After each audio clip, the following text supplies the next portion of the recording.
अस्सलाम वालेकुम, my name is Noman and your watching Sharp Scripter YouTube channel. आज की इस what's new in C sharp 10 and dot NET 6 series की video में हम लोग देखेंगे global usings.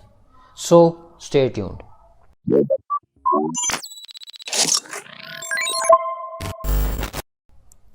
So let's say अगर आपके पास एक पर्सन एंटिटी है, यहाँ पे मैंने एक पर्सन एंटिटी क्रिएट की है जो कि मेरी डीबी एंटिटीज़ के एक फोल्डर के अंदर मौजूद है। No let's say if I want to access this person entity in my program file, तो मैं इसको कैसे एक्सेस करूँगा? डेफिनेटली मुझे उसका ऑब्जेक्ट क्रिएट करना पड़ेगा। Person equal to new person and now it is asking me to add the import statement. तो मुझे यहाँ पे इसकी नेम स्पेस इंपोर्ट करनी पड़ेगी और यहाँ पे मुझे पर्सन नहीं बल्कि पर्सन एंटिटी टॉप के ऊपर मुझे यूजिंग स्टेटमेंट ऐड करनी पड़ेगी, global using dot D B entities. And now अब मैं इस पर्सन एंटिटी की क्लास को यूज़ कर सकता हूँ। लेट्स से अगर ये एक मेरे पास दूसरी क्लास है, टेस्ट क्लास, इसमें मुझे ये दोबारा यूज़ करनी है, तो दोबारा मुझे सेम प्रोसेस रिपीट करना पड़ेगा। Entity person equal to new person entity and again it's asking me to add the import statement here. So यहाँ पे आप देख रहे होंगे कि मुझे global using dot D B entities यहाँ पे भी यूज़ करना पड़ रहा है और यहाँ पे भी यूज़ करना पड़ रहा है। सो जिधर जिधर मैं इस पर्सन एंटिटी का ऑब्जेक्ट क्रिएट करूँगा वहाँ पे मुझे इसकी क्लास को रेफर करना पड़ेगा।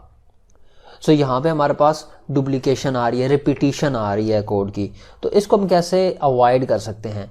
इसको अवॉइड करने की एक फीचर जो सी शार्प 10 के अंदर हमारे पास आया है वो है ग्लोबल यूजिंग्स का। सो मुझे क्या करना है, मुझे यहाँ पे ग्लोबल का कीवर्ड ऐड करना है। और अब अगर मैं अपनी टेस्ट क्लास में जाऊँ तो यहाँ पे आप देख रहे होंगे कि ये आपका डार्क हो चुका है, इट मीन कि ये यूज़ नहीं हो रहा। सो अगर मैं इसको यहाँ से रिमूव कर दूँ और तो अभी आपका it is still working fine. Why? Because यहाँ पे मैं इसको ग्लोबली मैंने डिफाइन किया गया है। ओके, अब क्वेश्चन अराइज होता है कि अच्छा ठीक है, हम इसको ग्लोबल कर देंगे, बट इसको किस फाइल में हम ग्लोबली रखें? यानी कि प्रोग्राम फाइल में रखें, हम मतलब कुछ सेट ऑफ रूल या डेफिनेशन जिसकी बेस पे हमने किसी एक फाइल में इसको ग्लोबल करना है। तो इसके लिए एक अप्रोच जो निकल करके आती है वो ये कि आपकी जितनी भी यूजिंग्स हैं उसके लिए आप एक न्यू क्लास क्रिएट करें। लेट्स से मैं एक न्यू क्लास क्रिएट कर लेता हूँ, उसको मैं नाम दे दूँगा ग्लोबल यूजिंग्स। और इस एक फाइल का पर्पज़ ही यही होगा कि ये मेरी यूजिंग स्टेटमेंट्स को होल्ड करेगा। कैसे? यहाँ से मैं सारी ख़त्म कर देता हूँ और प्रोग्राम फाइल के अंदर जो मैंने ये यूजिंग स्टेटमेंट लगाई है मैं इसको यहाँ से उठाऊँगा और इधर पेस्ट कर दूँगा। नाउ अब ये मेरे सारे प्रोजेक्ट में एक्सेसिबल है। ये ध्यान में रहे कि इसकी एक्सेसिबिलिटी का जो लेवल है वो प्रोजेक्ट लेवल पे है, यानी कि ये इस प्रोजेक्ट लेवल पे एक्सेसिबल है। तो एक तो ये चीज़ ग्लोबल यूजिंग, आप इसको यूज़ कर सकते हैं और आपको बार बार यूजिंग स्टेटमेंट रिपीट नहीं करनी पड़ेगी।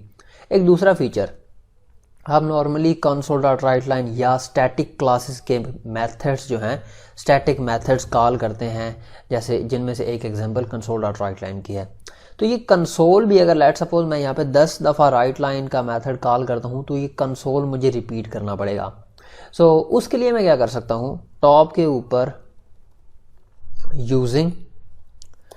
Using static system dot console.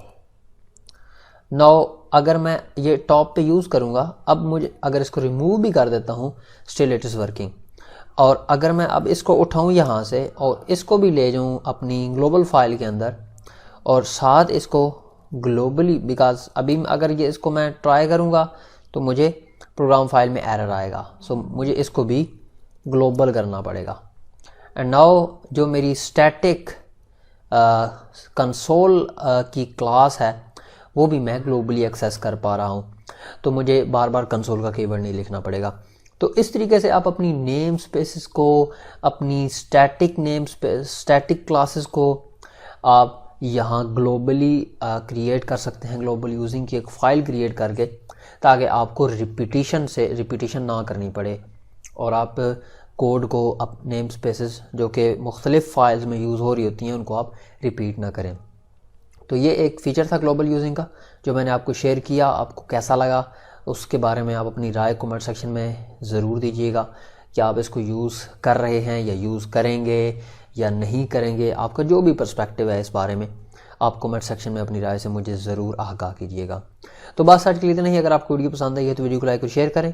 अगर आपके माइंड में कोई क्वेश्चन है तो कमेंट सेक्शन में लिखना ना भूलिएगा। ज़िंदगी रही तो फिर मिलेंगे इंशाल्लाह एक और नई वीडियो साथ। तब तक के लिए अल्लाह हाफिज़।